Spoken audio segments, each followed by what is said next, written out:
Nós temos uma boa aviação no país, Lito? Temos, no Brasil temos. Uma excelente aviação. Isso depois do caos aéreo. Aquela época lá de 2006, 2007, aquilo foi um inferno.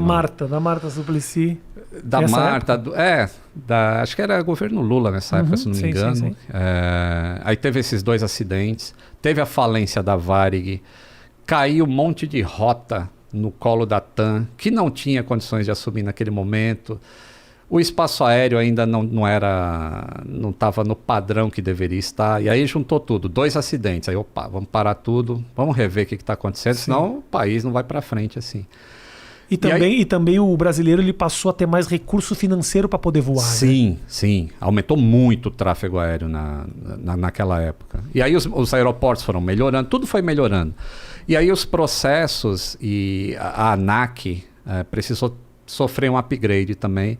E de lá para cá melhorou muita coisa. Assim, hoje há 2 anos atrás, foi a última estatística que saiu, o Brasil era o 4º colocado no mundo em segurança aérea operacional. À frente dos Estados Unidos, por exemplo. Em cumprimento das normas que a ICAO, que é um órgão centralizador da aviação mundial, emite. Então a ICAO fala, a melhor prática para isso é isso aqui. O Brasil vai e já implanta aquele negócio rapidamente, entendeu? Então a gente está bem nesse aspecto. Entendi. Eu citei para ti o acidente da TAM em Congonhas. E Congonhas é o maior, talvez o aeroporto com mais movimento. Mais movimento.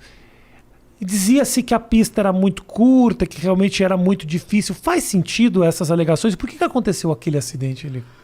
Então, um acidente nunca tem uma causa só, né? São vários fatores. Então, até esse da Varig ter falido influenciou na ocorrência daquele acidente.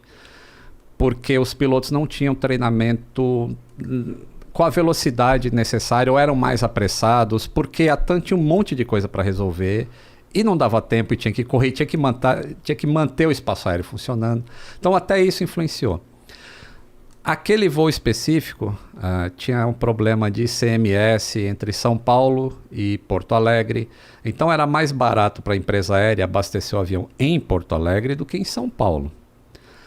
Então ele saiu com muito mais combustível de lá do que era necessário para fazer a etapa. Entendi. Fora isso, teve a famosa pane do reversor que estava inoperante, né? Que é aquilo que ajuda o avião a frear quando pousa. Um deles estava inoperante. E naquela época era possível pousar em Congonhas mesmo com um reversor inoperante. E hoje já não é mais assim, porque sempre se aprende com acidentes, né? E aí ele decolou de lá com excesso de passageiros.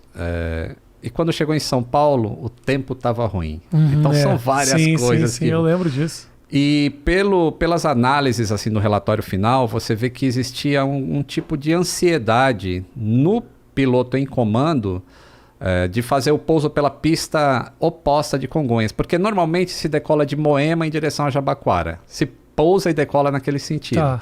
E nesse dia estava ao contrário, do Jabaquara para Moema. Então é verdade, pensando bem, é verdade. Eu lembro tanto que saiu por lá, para aquele lado. Isso, saiu lá na Bandeirante. Sim. Porque existia uma frente fria chegando e por isso o tempo estava ruim. E uns dias antes já tinha ocorrido uma derrapagem de avião lá. 2 dias antes, se eu não me engano. O avião derrapou e saiu da pista lá porque a pista não tinha a drenagem de água correta. Então você vê que é um monte de coisa que vai acumulando. Juntou tudo. E provavelmente, por que a manete, que foi muito falado, né? Por que a manete do motor ficou na posição errada na hora que eles pousaram? Porque existiam 2 procedimentos na época. Quer dizer, não existiam 2. O procedimento vigente é o que não foi usado. Foi usado um anterior. Porque o anterior economizaria 150 metros de pista para aquele avião. Mas foi usado o procedimento antigo quando deveria ter sido usado o novo. Ou seja, as 2 manetes para trás. Quando ele usou o novo, isso não estava configurado no avião. E aí ele tocou no solo. É muito rápido. Foram 13 segundos entre o toque no solo e a batida lá no posto. Não dava para parar aquele avião porque os computadores identificaram que com a manete fora da posição, o cara não estava querendo pousar. um lado do avião falou, esse cara está querendo decolar, e acelerou aquele motor que não estava em reversão, enquanto o outro entrou em reversão.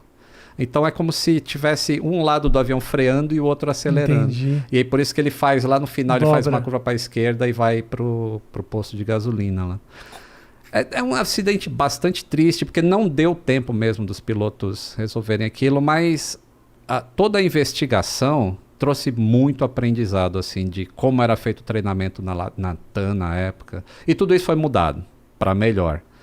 Então, eu sempre digo assim, ninguém morre em vão dentro de um avião. Em nenhum lugar do mundo, a não ser, sei lá, talvez Indonésia ou outros países mais com menos cultura de segurança, demoram para implementar. Mas nos países ocidentais, em geral, se adota muito rápido essas práticas e a aviação vai melhorando. Agora,